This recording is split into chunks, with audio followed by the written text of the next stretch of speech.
अस्सलाम वालेकुम।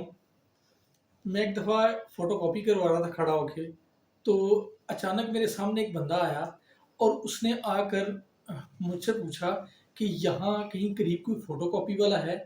And I was amazed कि यार मशीन इसके सामने पड़ी हुई है और उसको नज़र नहीं आ रही। मैंने उसको कहा कि भाई बिल्कुल आपके सामने ही मशीन पड़ी हुई है। और एकदम से जैसे ही उसने उस मशीन को यूँ देखा, तो वो भी परेशान हो गया कि ये क्या हुआ? तो आई वॉज क्यूरियस अबाउट कि व्हाट द फिनोमेना इज, कि मसला क्या है कि एक बंदा मशीन फोटोकॉपियर मशीन के सामने खड़ा ये पूछ रहा है कि फोटोकॉपियर है यहाँ पर कहीं अवेलेबल। तो मैं थोड़ा सा डिग आउट करने लग पड़ा इस चीज़ को कि ये क्या है। तो पता चला कि ये कॉग्निटिव थ्रेशोल्ड का एक फिनोमेना है कि जब चीज़ें आपके एक्चुअल थ्रेशोल्ड लेवल से बाहर जाती हैं तो वो फिर आपको नज़र नहीं आती। चीज़ें आपकी विजुअल रे में होती हैं, आपकी नज़र के सामने होती हैं, लेकिन वो आपकी इंटेलेक्चुअल रे से आउट होती हैं, आप उनको रिकॉग्नाइज़ नहीं कर पाते।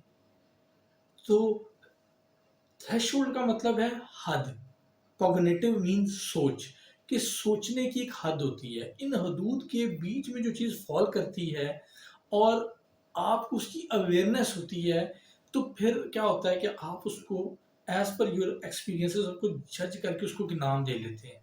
लेकिन जो चीज़ें आपकी दायरे सोच से बाहर होती हैं, सवाल ये पैदा होता है कि क्या फिर भी वो आप पर असरअंदाज हो रही होती हैं? तो ये चीज़ मैं आपके साथ अपनी आने वाली वीडियोज़ में शेयर करूँगा।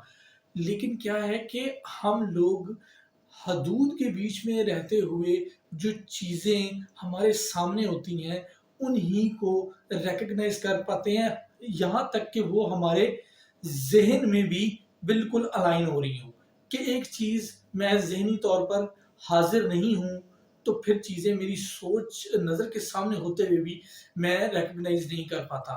अब एक और मिसाल से इस बात को समझें कि फ़र्ज़ करें आपके बॉस ने आपको कहा कि जी आज आपने लेट नहीं आना क्योंकि हमारी एक मीटिंग है। और आप किसी वजह से ऐसा हुआ कि तैयार हो रहे हैं, बाहर बेल बजी, आप गए, तो आपने देखा आपका एक दोस्त खड़ा हुआ है जो कि कुछ दिन बाहर से आया है और वो आपसे मिलने के लिए एट दैट टाइम आ गया। तो अब क्या होगा? बजाय इसके कि आप उसको प्रॉपरली पूरी एंगेजमेंट के साथ उसको मिलें, ग्रीट करें, तो आपको इंटरनली ये गुस्सा आने लग पड़ेगा। क्यों? गुस्सा बेसिकली क्यों आता है? फ़ियर की वजह से। इंसान को जब खौफ होता है किसी चीज़ का, चीज़ें उससे कंट्रोल से बाहर होने लगती हैं, तो उसको गुस्सा आने लग पड़ता है। अब क्या होगा कि आप जिस वक़्त खौफ़ज़दा होंगे कि मैंने इसको टाइम दिया, तो वो मीटिंग जिसके लिए मेरे बॉस ने मुझे सख्ती से तंबीह की है कि आपने लेट नहीं आना, तो ये एक पूरे का पूरा एक मैकेनिज़्म है जो कि आपको ये फ़ील करवाएगा कि चीज़ें आपके कंट्रोल से बाहर जा रही हैं। तो आपको गुस्सा आने लग पड़ेगा कि ये इस वक़्त क्यों आ गया है।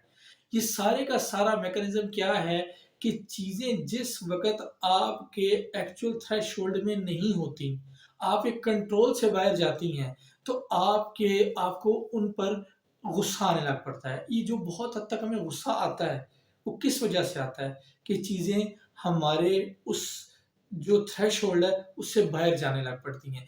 तो कॉग्निटिव थ्रेशोल्ड बहुत सी जगहों पर हमें इसकी अवेयरनेस इसलिए लेने की ज़रूरत है कि आपके माइंड का भी प्रेज़ेंट होना बहुत ज़रूरी है in order to recognise the sensitive stimulise, कि जो बहुत ज़्यादा हसास किस्म के जो इशारात होते हैं, जैसे फ़र्ज़ करें कि अगर आप टीवी पर कोई कमर्शियल देख रहे हैं, तो बजाय बज़ाहिर तो आपको देखने वाला एक मॉडल या एक मॉडल नज़र आ रही होती है, लेकिन उसके इर्द-गिर्द जो पूरा एनवायरनमेंट डिज़ाइन किया गया है, उसके बीच में जो चीज़ें हैं, वो कैसे आप पर असरअंदाज़ होती हैं, वो सारी की सारी कॉग्निटिव थ्रेशोल्ड से ऊपर की चीज़ें हैं।